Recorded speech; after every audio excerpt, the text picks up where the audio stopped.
Zuri Okoro lived between two worlds, the fluorescent buzz of a late-night diner and the suffocating pressure of medical textbooks. At 23, she juggled greasy plates and impossible anatomy exams, her only compass pointing toward a future where she wore scrubs instead of a stained apron. But everything changed the night she discovered a wallet stuffed with more cash than she'd seen in her entire life. The owner, Park Min-ho, a man whose very name commanded silence in the city's darkest corners. What Zuri couldn't have known as she reached for that sticky diner telephone was that finding the wallet wasn't an accident. It was a carefully orchestrated trial, and returning it wouldn't earn her gratitude. It would earn her a place in a world where loyalty was bought with blood and silence was the only currency that mattered. Zuri Okoro was surviving, not thriving. She moved through her days with mechanical precision, 8-hour shifts at Ruby's Diner downtown, then straight to City College for pre-med courses that devoured whatever energy remained. Her dark skin glowed under the harsh diner lights, her hair pulled back in tight braids that framed her angular face. She had her mother's quick smile and her father's stubborn determination, both of which she needed desperately as she climbed toward a dream that felt impossibly distant. A medical degree, financial security, a life where she could save people instead of serving them pancakes at 3 a.m. The rent was always late. The textbooks were always expensive. But Zuri never complained, never wavered. She just kept moving forward one exhausting step at a time. It was nearly 2 a.m. when she noticed him. The diner had emptied except for one man in the corner booth, a figure who seemed to absorb the light rather than reflect it. He wore a tailored charcoal suit that looked criminally out of place among the cracked vinyl seats and faded linoleum. His face was all sharp angles and controlled intensity, his dark eyes tracking every movement in the room with predatory awareness. He'd ordered nothing but sparkling water, left it untouched for half an hour, then paid with a crisp $100 bill before disappearing into the night without a single word. When Zuri went to clear his table, her hand brushed against something wedged deep in the booth. Wallet. But not just any wallet. This was crafted from buttersoft leather the color of midnight, heavy and substantial in a way that screamed wealth and power. Her pulse quickened as she slid into the seat and carefully opened it. Inside, she found 2 thick stacks of $100 bills, perfectly aligned and held together by an engraved silver clip. Next to the cash sat a single identification card with a name that made her breath catch. Park Min-ho.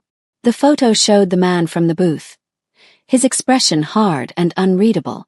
The address listed a neighborhood Zuri had only seen in magazine spreads, the kind of place where security gates and private guards kept ordinary people at a respectful distance.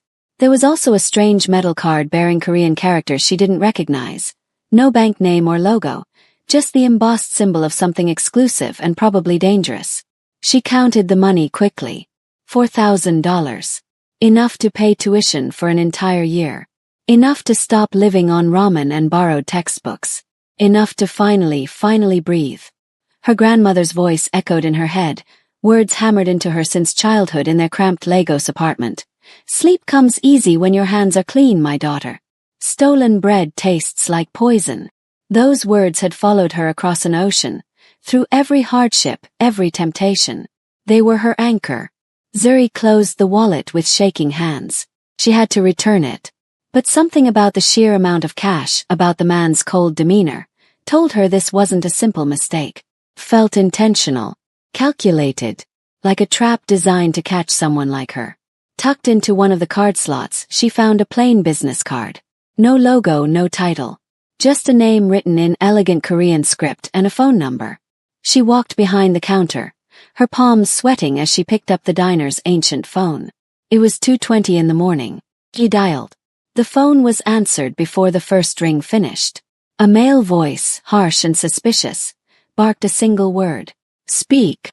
Zuri forced steadiness into her voice. Hello. My name is Zuri Okoro.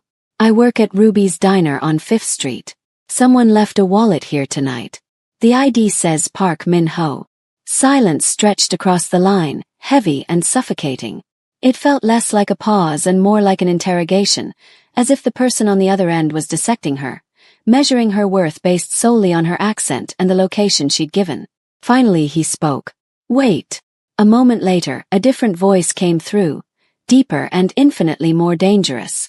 The voice carried a refined Korean accent, smooth and controlled, the kind of voice that didn't ask twice. "This is Park Min-ho. You found my property." It wasn't a question. It was a statement of fact. "Yes, sir," Zuri confirmed, her heart hammering against her ribs. "You left it in the corner booth. It has your identification and quite a bit of cash. I wanted to call so I could get it back to you safely. You could have kept it." His tone was utterly neutral, clinical even. "The amount inside would change your life considerably. I'm aware of your circumstances, Miss Okoro. The late shifts, the tuition debt, the struggle." The casual invasion of her privacy sent ice through her veins, but Zuri kept her voice level. "It's yours, sir. My circumstances don't change what's right. I can hold it here until you're able to retrieve it, or I can bring it to you if you prefer. You will do neither." The authority in his voice cut through the line like a blade. "You will remain exactly where you are. You will not leave that wallet unattended. Do you understand me?" "I understand. A car will arrive in 12 minutes. You will hand the wallet directly to the driver. You will not attempt conversation beyond what is necessary for confirmation." He paused, and when he spoke again, his voice dropped to something darker, more threatening. "And Miss Okoro, you did not open the wallet. Confirm this." Zuri hesitated for a fraction of a second. She knew what he was doing, testing her, searching for lies. She made a split-second decision to protect herself. "That's correct, sir. I found it and called immediately. It hasn't been opened." "Good. Your honesty, or your lack of it, will be evaluated accordingly. Wait there." The line went dead. Zuri replaced the receiver, her hand trembling. She just lied to a man who clearly operated far outside the boundaries of normal society. The wallet on the counter no longer felt like a lost item. Felt like a loaded weapon. She locked the cash register, secured the front door, and sat on a stool near the window, watching the empty street. The orange glow of streetlights cast long shadows across the checkerboard floor. She'd done the right thing by calling him. She knew that. But something deep in her gut whispered that by choosing integrity, she just signed a contract written in invisible ink, and the terms would come due whether she was ready or not. 12 minutes later, a vehicle pulled up outside. A black Escalade with windows so dark they looked like solid obsidian. It idled at the curb, massive and imposing, a mechanical predator waiting patiently for its prey. The passenger door opened. A man stepped out, tall and broad-shouldered, dressed in an expensive black peacoat that didn't quite hide the bulk beneath. His face was impassive, his movements efficient and practiced. He wasn't Park Min-ho, but he carried the same aura of controlled violence, the same sense that he could dismantle a threat before it even materialized. He pushed through the diner door, the bell above chiming softly. His eyes found her immediately. "Zuri Okoro." "Yes," she said, standing quickly. She slid the wallet across the counter toward him. He didn't pick it up right away. Instead, he subjected her to a thorough, invasive appraisal, his gaze cataloging every detail. Her worn uniform, her tired eyes, the tension in her shoulders. He was searching for tells, for signs of deception, for any indication that she'd tampered with the contents or planned to cause trouble. Finally, he reached out and picked up the wallet. He didn't open it. He simply weighed it in his palm, tapped it twice with his index finger as if confirming something only he understood, then slipped it into his coat. "Mr. Park appreciates your prompt action," he said, his voice flat and professional. He reached into another pocket and placed a thick manila envelope on the counter. "His gratitude." "I don't want payment," Zuri said quickly, putting her hands up. "Seriously, I was just doing what anyone should do." "It's not necessary. The directive is non-negotiable." His tone hardened, brooking no argument. "Accept it. This closes the matter." He gave a curt nod, turned, and walked out without another word. The Escalade pulled away seconds later, disappearing into the night as silently as it had arrived. Zuri stared at the envelope. It was heavier than it should be. With trembling fingers, she opened it. $5,000 in sequential bills, crisp and new. More money than she could earn in 4 months of soul-crushing work. But there was also a note, written on expensive cream-colored cardstock in elegant, deliberate handwriting. Miss Okoro, an intriguing decision. You chose principle over profit in a world that rarely rewards such choices. Your name is now associated with a quality I require. Do not spend these funds immediately. Do not discuss this matter with anyone. You have passed the initial assessment. Wait for contact. Park Min-ho. Zuri sank onto the stool, the note slipping from her fingers. Initial assessment. The words burned into her mind. She hadn't just returned a wallet. She'd been observed, evaluated, catalogued. This man, this Park Min-ho, wasn't just wealthy. He was something far more dangerous. And somehow, by doing the right thing, she'd caught his attention in a way that felt less like recognition and more like ownership. The money wasn't a reward. It was the first link in a chain she couldn't yet see. The next 3 weeks passed in a haze of paranoia. Zuri felt eyes on her constantly, even when she was alone. She stopped taking her usual route home, started checking over her shoulder compulsively, jumped at every unexpected sound. She told no one about the money, hiding it in a locked box beneath a loose floorboard in her tiny apartment. It felt radioactive, too dangerous to touch, too significant to ignore.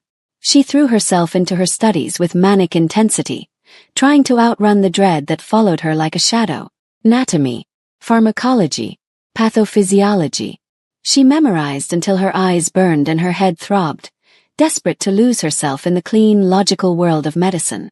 But she couldn't escape Park Min-ho. He was there in every quiet moment, every silent street, every unexpected phone call. She was waiting for something, though she didn't know what. The contact came when she least expected it. Zuri was studying in the university library's quiet section, buried under a mountain of biochemistry notes. It was nearly midnight, the building almost empty except for a few other desperate students hunched over their laptops. She was so focused on metabolic pathways that she didn't notice him until he was standing right there, 10 feet away, watching her. Park Min-ho. He wore a long black coat over dark clothes, his hair perfectly styled, his expression unreadable. He looked like he'd stepped out of a different reality, one where power and danger were worn as casually as expensive fabric. Her breath caught. He didn't smile, didn't acknowledge her surprise. He simply inclined his head slightly toward a secluded study room in the corner. Zuri's hands shook as she gathered her books. She followed him, her pulse racing, her mind spinning with fear and confusion. Inside the study room, he closed the door softly behind them. The space felt impossibly small with him in it, his presence overwhelming. "Mr. Park," she whispered, her voice tight. "What are you doing here?" "Confirming my assessment," he said quietly. "You've told no one. You haven't spent the money. You've maintained silence." His knowledge of her behavior was terrifying in its precision. He knew. He'd been watching. "That night," he continued, his voice low and measured, "the wallet contained operational funds and highly sensitive access codes. Leaving it was deliberate. Field test. I needed to identify someone in that area who could be trusted, someone who would act on principle rather than opportunity. You were the only one who passed, Miss Okoro. Not through greed, but through integrity." He reached into his coat and pulled out a specialized phone, sleek and encrypted, nothing like the smartphones everyone else carried. He placed it on the table between them. "I need someone who exists outside my existing network. Someone clean, untraceable, and capable. Someone like you. Your goal is to become a doctor. I will fund everything. Medical school, residency, living expenses. No debt. Ever. You will graduate as a physician, completely secure." Zuri stared at the phone, then back at him. It was her dream, handed to her on a silver platter by a man who radiated danger like heat from a fire. "What's the cost?" she asked, her voice steadier than she felt. Something flickered in his eyes. "Approval, maybe. Respect. Simple. Absolute loyalty and complete silence. You will be my medical resource. I have associates, powerful men who cannot risk public hospitals or official records. They require discreet medical care. You will go where I send you. You will treat injuries, stabilize patients, and ask no questions. You will see nothing, remember nothing, report nothing." Your professionalism must be absolute. Your curiosity non-existent. He leaned forward slightly, close enough that she could smell his cologne, something woody and expensive. If you refuse, you continue as you are, struggling but safe. If you accept, you step into your future, fully funded. But you belong to me. And if you ever speak about what you see, if you ever betray this arrangement, I will ensure both your safety and your future are permanently erased. Choose now, Zuri. It wasn't really a choice. It was an ultimatum wrapped in opportunity, a devil's bargain that promised everything she wanted at a price she couldn't fully calculate. She looked at the phone. She thought of the exhaustion, the debt, the endless grind. She thought of her grandmother's voice telling her to walk the right path. But which path was right? The one where she struggled in poverty for years, or the one where she compromised to save lives? She reached out and picked up the phone. It was cold and heavy in her palm. I accept, she said clearly. The ghost of a smile touched his lips. The funds are already in a secure account. Begin your enrollment process immediately. Leave the diner. And call me Minho Zuri. We're partners now. The intimacy of his name on his lips felt like a brand, marking her as his. He stood, the coat swirling around him, and walked out of the study room without another word, leaving her alone with a phone that hadn't rung yet and a future that suddenly felt both brilliant and terrifying. Zuri quit Ruby's diner the next morning. Her manager looked at her like she'd lost her mind when she handed in her notice, unable to comprehend how a broke student could suddenly afford to walk away. She told him she'd received a scholarship, kept her answers vague, and felt a strange mix of relief and dread as she walked out for the last time.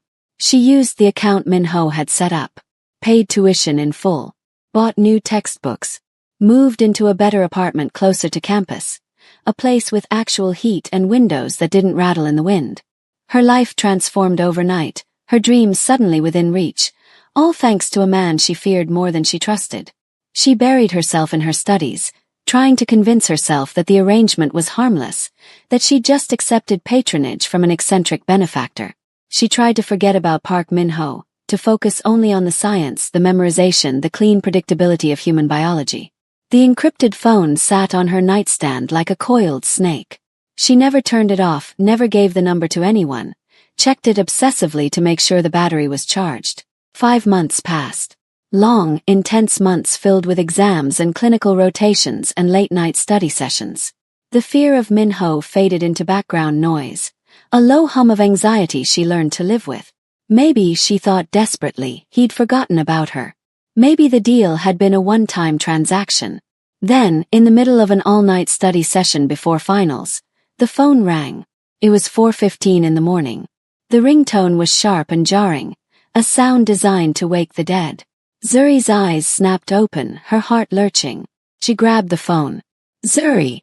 Minho's voice was tight, strained, urgent in a way she'd never heard before. This wasn't the smooth, controlled man from the library. This was someone in crisis. A car will be there in 7 minutes. Put on scrubs. Bring nothing. Do not speak to the driver. The patient is critical. Do not fail me. The line went dead. Zuri scrambled out of bed, yanking on the clean scrubs she kept ready out of instinct. Her hands shook as she tied her hair back, her mind already shifting into emergency mode. 7 minutes later, the black Escalade was idling outside her building. The driver was different this time, silent and focused. He didn't speak as she climbed into the back seat, didn't acknowledge her presence at all. They drove for nearly an hour, leaving the city behind, winding through dark rural roads until they reached a massive estate hidden behind high walls and sophisticated security. The Escalade pulled into an underground garage. Zuri was led through pristine hallways, marble and steel and wealth beyond comprehension, until they reached a wing that had been converted into a private medical facility. A fully equipped operating room, sterile and gleaming, tucked inside a mansion designed for secrets. Minho was there, dressed in tactical black, his face pale and drawn. He stood over a gurney where an elderly Korean man lay unconscious, his breathing shallow, his chest soaked with dark blood. Stabbing, Minho said without preamble, his voice hoarse. Blade to the sternum. He's losing too much blood. I can't take him to a hospital. He's my most trusted advisor, Zuri. The man who built everything I have. Save him.